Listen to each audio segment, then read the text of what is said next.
What's up? It's your boy Carcino here, and we're going to do the spoiler review for the movie It. Now, the reason why I hadn't put out a spoiler review, and I'm probably the only one on the planet who hasn't done it just yet, because I like to let people see the film before they actually go and spoil it for them. Putting out a spoiler review is just like, I understand y'all want to be first, but my goodness, and this is done by people who should know better. I'm like, man, you guys already giants. No matter when you put a video out, it's going to go to the top. Why y'all doing a spoiler review?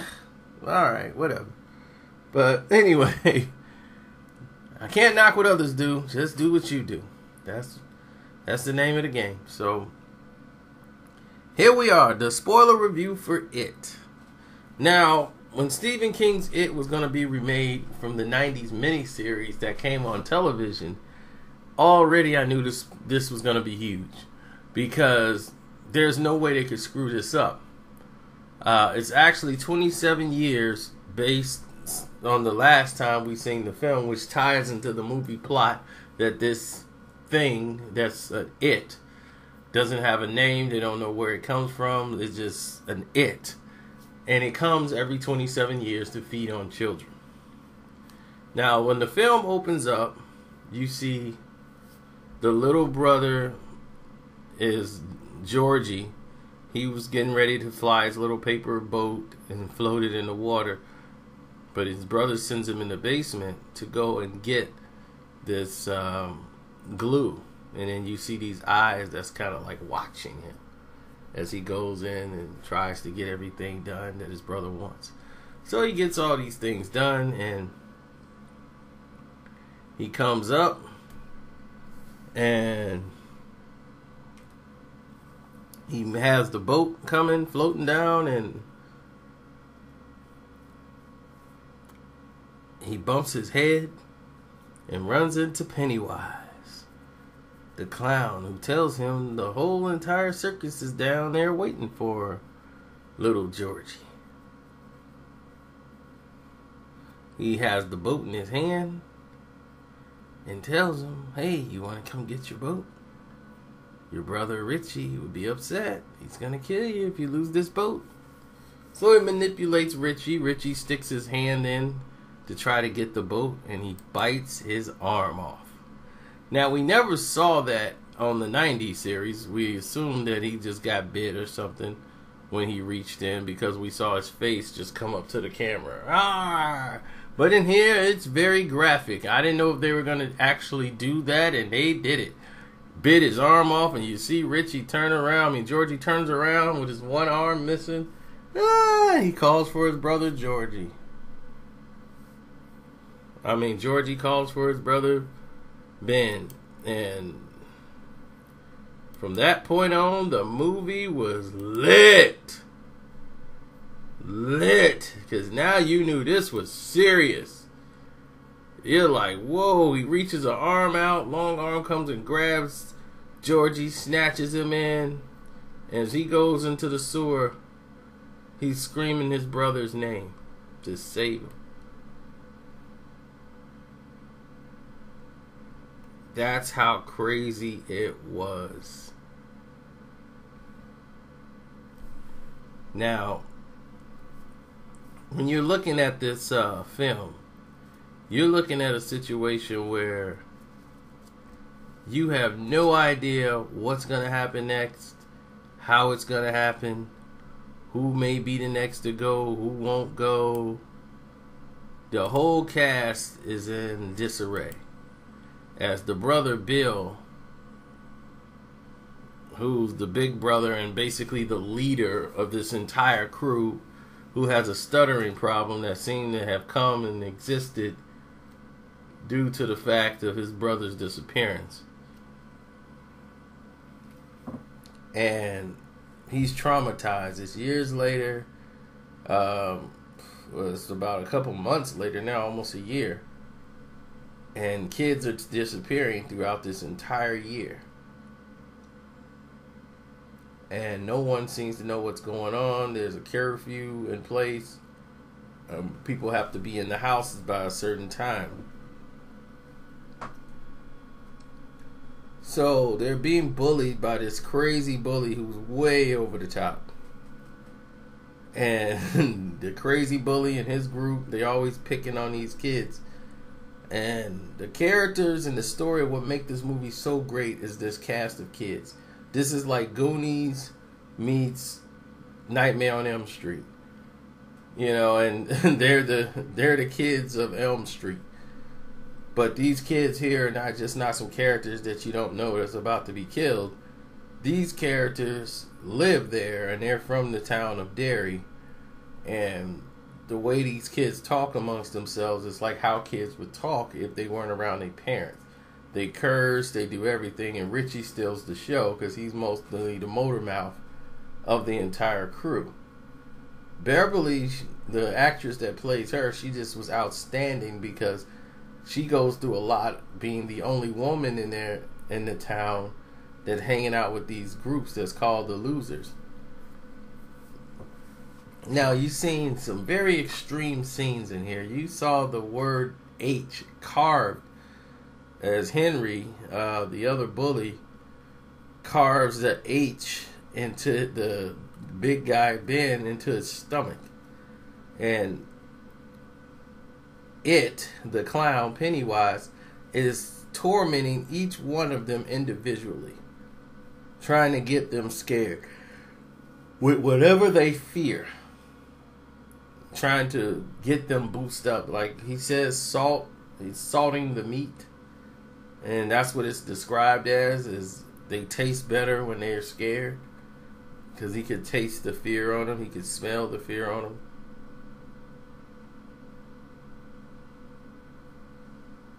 So it gets him frustrated when he can't smell because it's not going to taste right if they're not scared.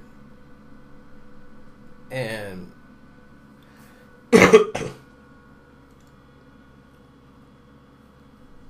from this point, Bill doesn't care. He believes his brother Richie is alive.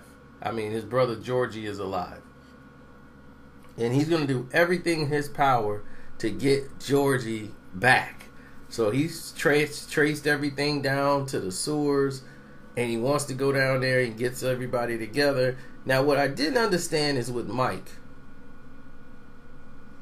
With Mike, his character, you know, he's going through, some type of withdrawal because his parents want him to, or the people that's raising him, his parents died in a fire, seemed to be set by some of the racist people in the town of Derry, who didn't like them because he was black. The bully Henry used to torment him because he was black and wanted him out of town. Here they played on it a little bit, but not as much, and that was a good thing they didn't go down that road of narrative because you don't want to lose the identity of the movie. But Mike seems to be in town the most and know more about the town because of his father and the people that lived in the town, his grandfather and everyone, they telling him about how the town is. So in the original 90s series, he's the one that informs everybody about the history, as he was informing people in class about the history of Derry. But for some mysterious reason, Ben, the character who just transferred to Derry or just moved into town, that's why the bullies really bother him, because he wasn't born there like the rest of them. You know, they just bully him because he's an out-of-towner. And he's, big and fat. So they just mess with Ben. And then they start carving a letter in there and in his chest. And they actually show it. And a lot of people don't know that he actually carves the H into his stomach. And when he does that and Ben flips over the banister, that's really it. He carved it into his belly. He put the line and then he did the T, because if you put it together, it would make an H. So a lot of people didn't get that, and it came and went so quick. But it flips over. He goes down there. He loses his knife, and all of a sudden he's so worried because his dad's going to kill him. So you could tell his dad is a very strict disciplinarian. And that is like his fear that he deals with, the fear of dealing with his father. Now, you have another scenario in which you have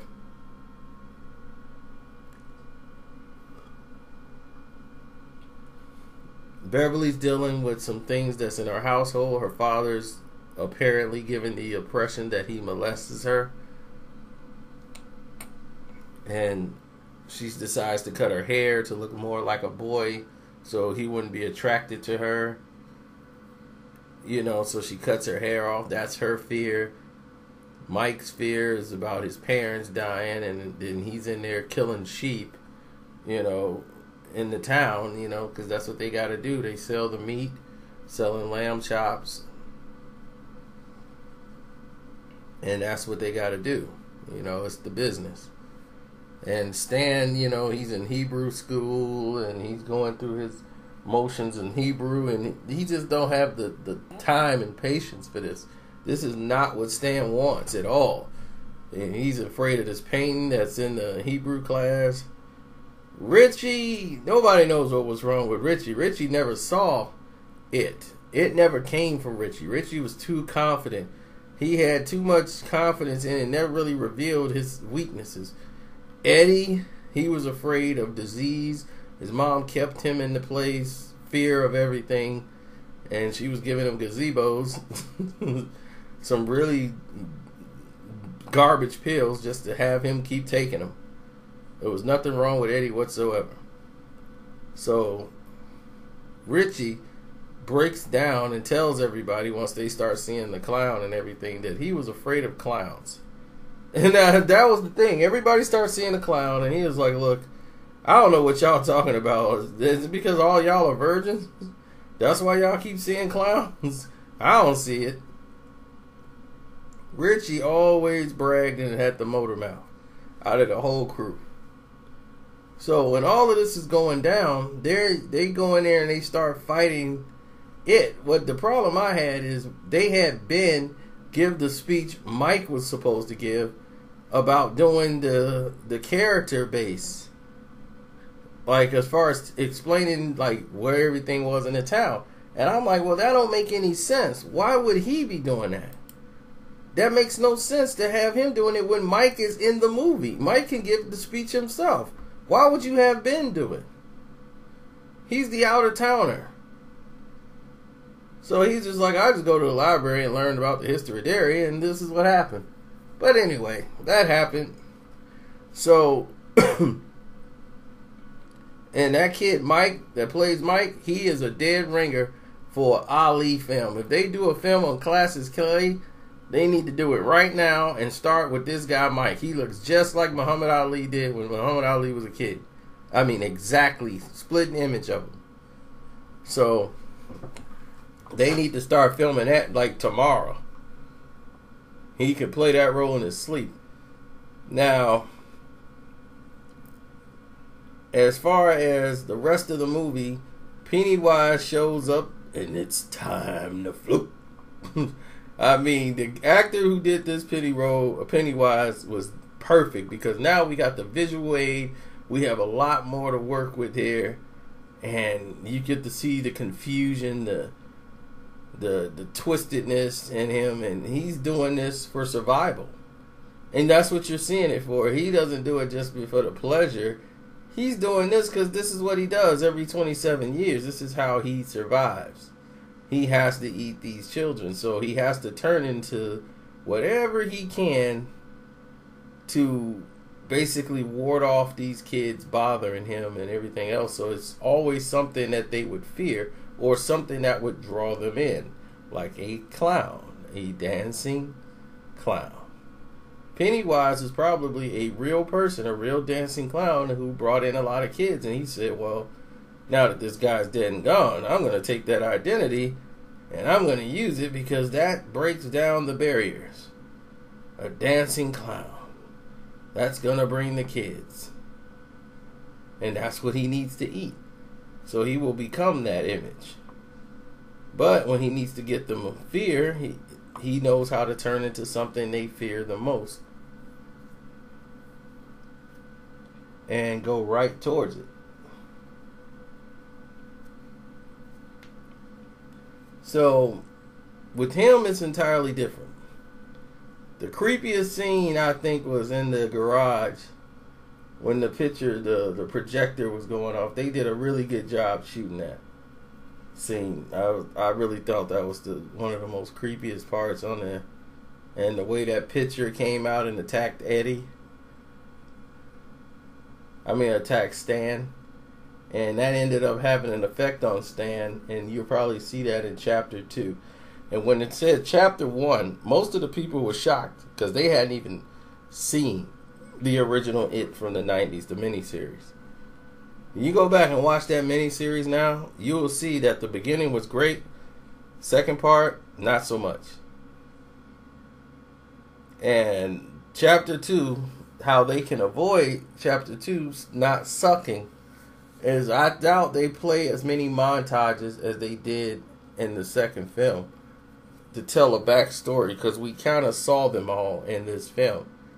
So we don't need to have all the back montages and everything. We can have a movie that flows a lot better than that animated series did.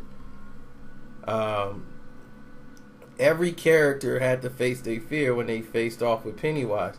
Bill knew that It couldn't kill Beverly because she wasn't afraid. So what he would do is blind them with these lights that he had in his mouth, which in the book is called the dead lights, and that's what he is, a part of that alien race, and they feed off of children to survive. So It is really just trying to survive. He's another species trying to survive here, and they're fighting just to keep themselves afloat. These kids are just defending themselves, but he can't fight all of them off. Once they were separated, that's when he was able to pick them off and come get them. And he was going to take them out one by one.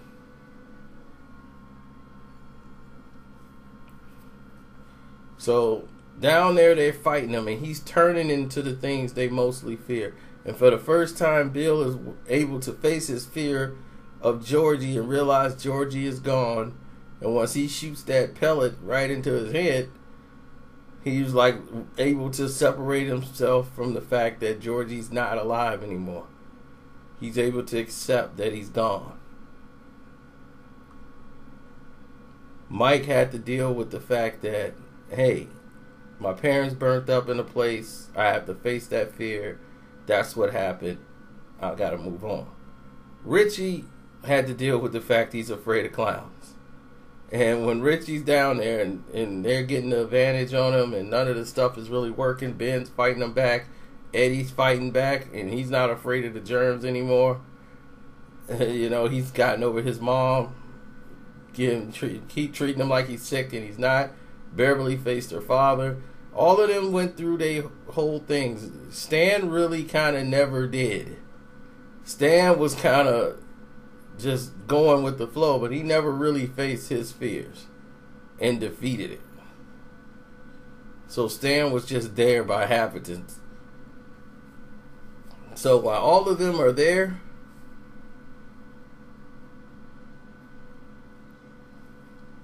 going through this process, he makes a deal. He's like, leave me, Bill, and I'll let the rest of you live. And you guys will live a long life. I'll stay here with Bill. You guys can live a long life. Just leave me alone.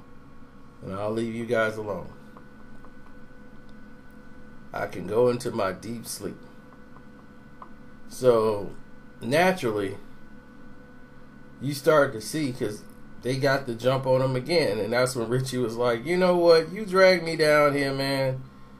And now I got to kill this clown. He grabs a baseball bat and just started going out of town wailing on top of his head with this baseball bat. And he's fighting them off. And all of them are jumping in together, fighting it.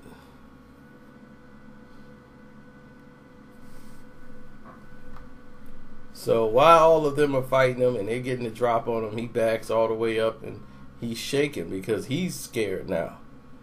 Because these kids they don't fear him anymore. And now he's scared because they're not afraid of him.